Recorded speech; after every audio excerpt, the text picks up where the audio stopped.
Hamıya salamlar. Bugün sizlerle birlikte 7. sinif biyologiya dərsliyindən hüceyrənin ümumi quruluşu dərsini keçirik. Gəlin bir dəfə mövzunu oxuyaq. Qılaf hüceyrəni xaricdən örtərək onun ətraf mühitin təsirindən qoruyur. Bitki, göbələk və bakteriya hüceyrələrində qılafın xarici hissəsi qalın hüceyrə divarından ibarətdir. O, hüceyrələrə möhkəmlik verir və dayaq funksiyasını yerinə yetirir. Heyvan hüceyrəsində isə qılafın xarici hissəsi çox nazik olur. Qılafın daxili hissəsi plazmatik membran adlanır. O, hüceyrənin daxili mühtəviyyatını xarici mühitin təsirindən qoruyur. Eyni zamanda mühitlə əlaqəni təmin edir. Bəzi maddələr, su, oksigen, karbon qazı hüceyrəyə birbaşa daxil olur, həm də xaric edilir. Digər maddələr isə membran tərəfindən seçilərək hüceyrəyə daxil olur. Çox hüceyrəli orqanizmlərdə membranın xarici səthindəki çıxıntılar və qırışlar hüceyrələr arasında əlaqəni təmin edir.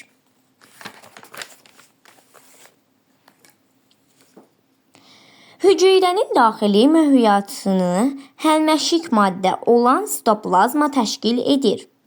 Nüvə və orqanellər üçün mühit yaradan sitoplazma onları birgə fəaliyyətini təmin edir.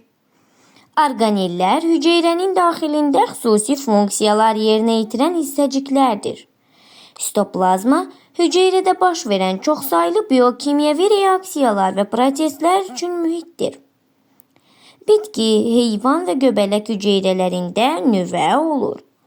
Nüvəsi olan belə hüceyrələr eukariot hüceyrələr.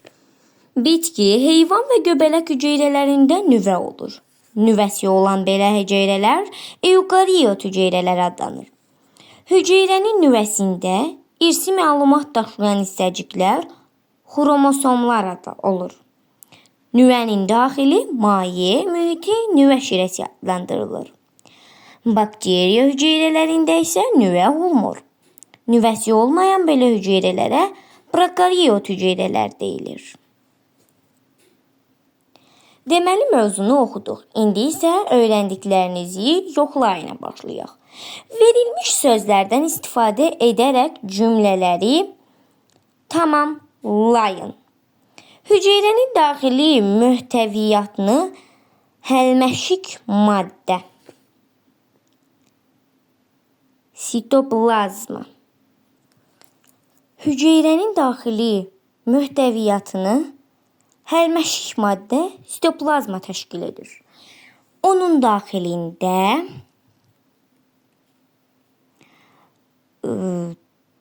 orqanel və çoxsaylı nüvə yerləşir. Bu haradadır? Nüvə və orqanellər üçün mühit yaradan sitoplazma onların birgə fəaliyyətini təmin edir. Bu cümlə buradakı onun daxilində orqanel və çoxsaylı nüvə yerləşir. Bu cümlədən baxa bilərsiniz. Onun daxilində orqanellər və çoxsaylı nüvələr yerləşir. İkinci cümlə. Hüceyrənin irsi məlumat daşıyan hissəciklər, xromosomlar olur. Gəlin baxaq, burada bir cümlə vardı ki, xromosomlar haqqında hüceyrənin nüvəsində irsi məlumat daşıyan hissəciklər, xromosomlar olur. Deməli, burada da hüceyrənin nüvəsində, yəni nüvə sözü olur. Hüceyrənin nüvəsində irsi məlumat daşıyan hissəciklər, xromosomlar olur. Digərə baxaq. Hüceyrənin, bu sözlərdən birisi, hüceyrənin xaricdən örtərək onu ətraf mühitin təsirindən qoruyur. Burada o haqda, yəni hüceyrənin xaricdən örtərək ətraf mühitin təsirindən qorunması haqqında yoxdur. Gələk bura. Burada elə mövzunun birinci cümləsində qılaf hüceyrəni xaricdən örtərək onun ətraf mühitin təsirindən qoruyur cümləsi var. Buna görə də burada qılaf olmalıdır. Bu boşluqda qılaf söz olur. Qılaf hüceyrəni xaricdən örtərək onu ətraf mühitin təsirindən qoruyur. Gəlin ikinci suala diqqət yetirək. Bitki və heyvan hüceyrəsində qılafın xarici hissəsi bir-birindən necə fərqlənir? Gəlin yazaq. Bitki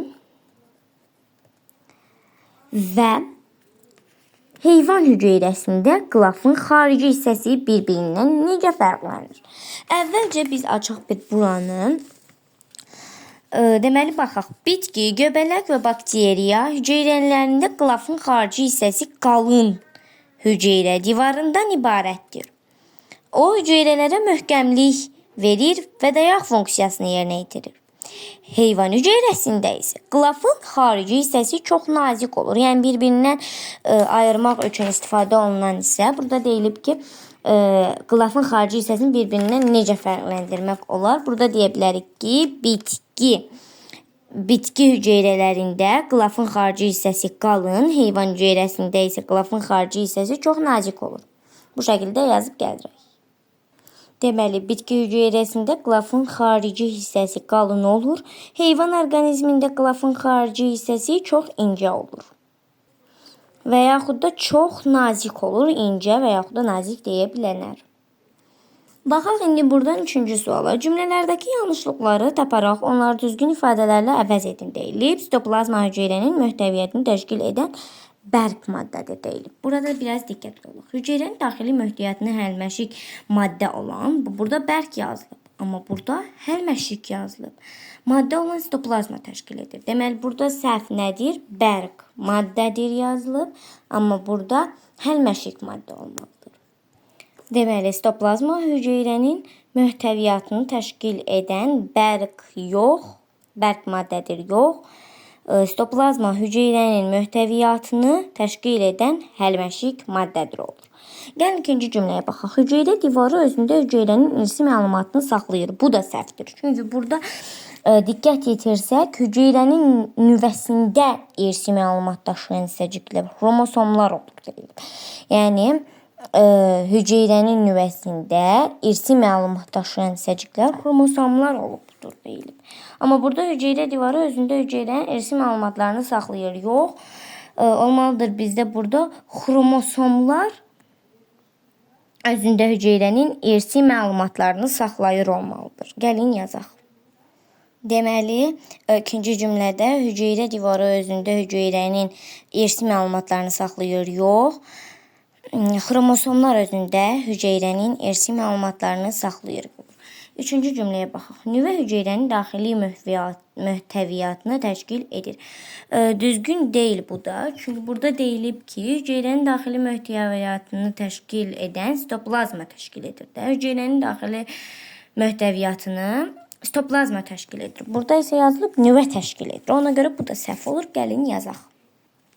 Deməli, axırıncı cümlədə, yəni cümlə 3-də nüvə hüceyrənin daxili möhtəviyyatını təşkil edir. Yox, nüvə deyil. Sitoplazma hüceyrənin daxili möhtəviyyatını təşkil edir olmalıdır.